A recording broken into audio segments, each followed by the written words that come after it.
ராமநாதபுரத்தில் உள்ள கலங்கரை விளக்கம் இடியும் அபாயத்தில் இருப்பதால் மீனவர்கள் அச்சமடைந்துள்ளனர். ராமநாதபுரம் மாவட்டம் காரங்காடு பகுதியிலிருந்து 500க்கும் மேற்பட்ட படகுகளில் மீனவர்கள் கடலுக்குள் மீன்பிடிக்க செல்கின்றனர். இந்த மீனவர்களின் நலன் கருதி கடந்த 25 ஆண்டுகளுக்கு முன்பு கடற்கரை அருகே கலங்கரை விளக்கம் ஒன்று கட்டப்பட்டது. இந்த கலங்கரை விளக்கத்தின் உதவியோடு மீனவர்கள் கடலில் இருந்து கரைக்கு திரும்பி வந்தனர். ஆனால் தற்போது கலங்கரை விளக்க கட்டடம் இடிந்து விழும் அபாயத்தில் உள்ளது. மீனவர்களின் உடைமைக்கும் உயிருக்கும் ஆபத்தை ஏற்படுத்தும் வகையில் உள்ள இந்த கலங்கரை விளக்கத்தை அகற்றி புதிய கட்டடத்தை கட்ட அப்பகுதி மீனவர்கள் கோரிக்கை விடுத்துள்ளனர். இந்த கலங்கரை விளக்கம் கட்டி ஒரு 25 வருஷத்துக்கு முன்னாடி கட்டினது. யார் மேல விழுகும்னே நாங்கள் கெதுக்குன்னு உட்கார்ந்துருக்க வேண்டியது இருக்கு.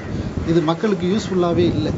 யூஸ்ஃபுல்லா இருக்கிற அளவுக்கு ஒன்று இதை திருப்பி வேடிக்கையா வேலை பார்த்து தரணும், இல்லாட்டா இடிச்சு விட்டுறணும். பழுதடைந்துள்ள கலங்கரை விளக்கத்தை அகற்றும் நடவடிக்கையில் அரசு விரைந்து செயல்பட்டால் மீனவர்களை விபத்தில் இருந்து காப்பாற்ற முடியும்.